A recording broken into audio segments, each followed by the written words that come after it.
What if I told you that plantar fasciitis is actually pretty easily solved and that without insoles or the strengthening exercises that you find on the internet? As with any problem in the body, what we first of all need to understand is what the area in question is going through. In this case, the sole of the foot that is burning, stabbing or aching when people are diagnosed with plantar fasciitis. So we need to understand the sole of the foot. But what we really need to understand is that the muscles in the sole of the foot, just like all other muscles in the body, react to the position or the movement of the underlying joints. The foot has got 33 joints, and the plantar tissues, the muscles in the sole of the foot, where we experience our pain, they span across these joints. So if we want to influence what happens in the sole of the foot, we need to take a look at the scaffolding, the bones and joints behind those tissues. Now, the human foot is optimally designed to move into two shapes, pronation and supination.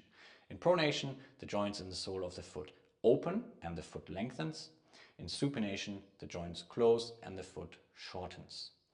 If pronation lengthens and stretches the muscles and supination shortens and contracts those muscles, then first of all, I want to understand, where am I? Is my foot flat and long, or is it short and high arched? Followed by the all-important question, and can that foot do the opposite, or is it stuck where it is? A foot that is stuck and stays flat naturally lengthens and loads those tissues, which can make them grumpy. A high arched foot that cannot lengthen, however, has got all these tissues shortened and contracted, which can also cause the problem. Because ultimately we want the foot and the sole of the foot to move freely from one shape to the other, so that those muscles can both lengthen and shorten.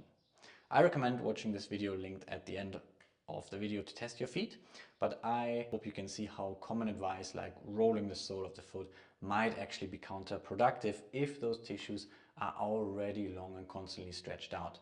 And likewise, following cookie cutter strengthening exercises for the feet might not be what you need if that foot is unable to lengthen.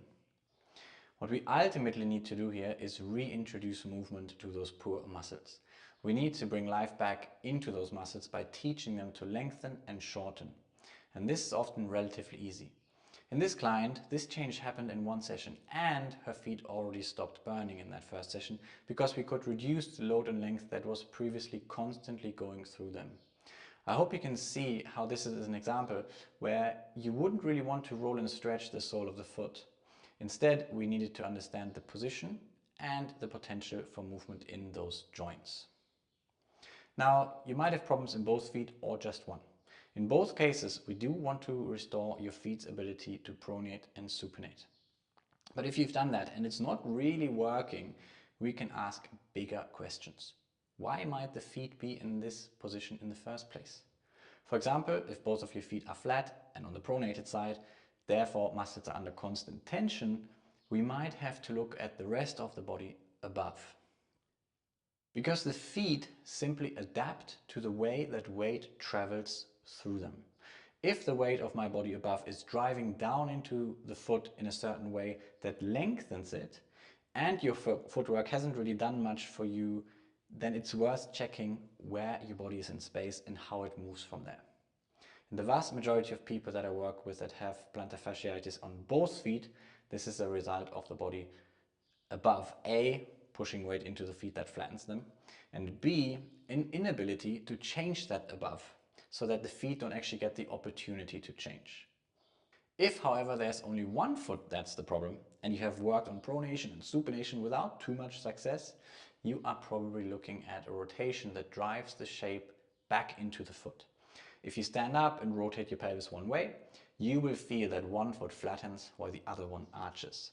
So if you are stuck in a rotation above, it's worth exploring the opposite and why you might be in this rotation, so that this now creates an opportunity for your foot to change. So there you have it. First, understand the shapes of your feet and whether your plantar tissues are stuck in a lengthened or shortened state.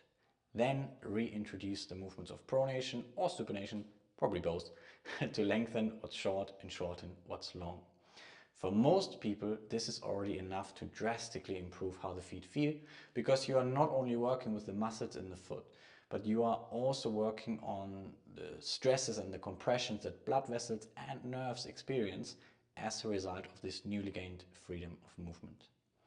But if you notice some changes, however things are slowly creeping back in, do consider the role of the upper body. Because ultimately your feet and your body affect each other and you cannot separate them. Now, following this advice has helped countless people get rid of their insoles and to stop the stretches and strength exercises that weren't really made for them. So take into account the potential for movement in your feet, because at the end of the day it is pretty simple. 2 shapes, bring them back, and don't jump to conclusions and random exercises.